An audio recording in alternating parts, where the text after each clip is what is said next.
বাড়িতে মাত্র 4 পিস মাছ ভাজা আছে, কি করব ভেবে পাচ্ছি না। তাই হঠাৎ মাথায় এক আইডিয়া এলো। প্রথমে পেঁয়াজগুলো কুচিয়ে নিলাম, তারপর দেখাচ্ছি তোমাদেরকে কি করে দেখাবো, ঠিক আছে।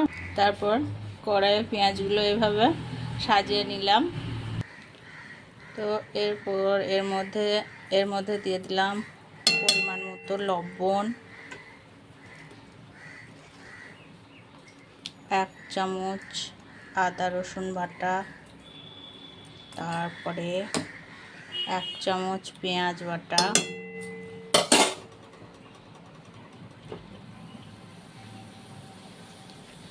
লঙ্কা গুঁড়ো,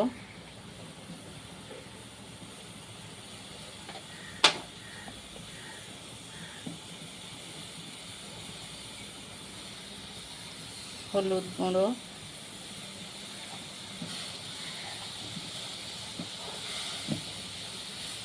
জিরে গুঁড়ো,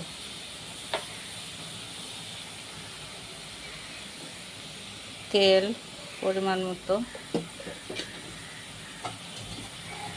তারপর কুচিয়ে রাখা লঙ্কা সমস্ত এভাবে হাতে করে মশলাটাকে এভাবে হাতে করে চটকে নিলে কি হবে, মাছ রান্নাটা খুব সুস্বাদু হবে, ঠিক আছে। তো তোমরা এভাবে করবে।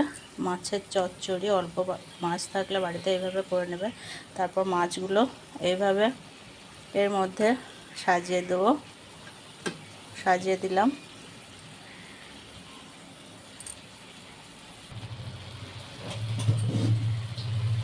এরপর এর মধ্যে দিয়ে দেবো পরিমাণ মতো পানি বা ওয়াটার। তারপরে এটাকে একটু সেট করে নেবো এভাবে।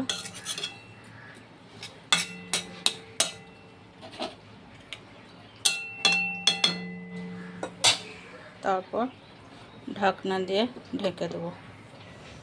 কিছুক্ষণ পর ফিরে আসছি। ঢাকনাটা খুলে দেখলাম কত সুন্দর হচ্ছে। আর কিছুক্ষণ হলে হয়ে যাবে মাছের চচ্চড়ি। তোমরা এইভাবে করে নেবে, ঠিক আছে। তো খেতেও খুব সুস্বাদু হয়। আমি তো প্রায় অল্প মাছ থাকলে এভাবে করে নিই, তোমরাও করে নেবে। আর আমার রেসিপিটি যদি ভালো লেগে থাকে লাইক শেয়ার ও আমার চ্যানেলটিকে সাবস্ক্রাইব করবে। কেমন? শুভ দুপুর, ধন্যবাদ।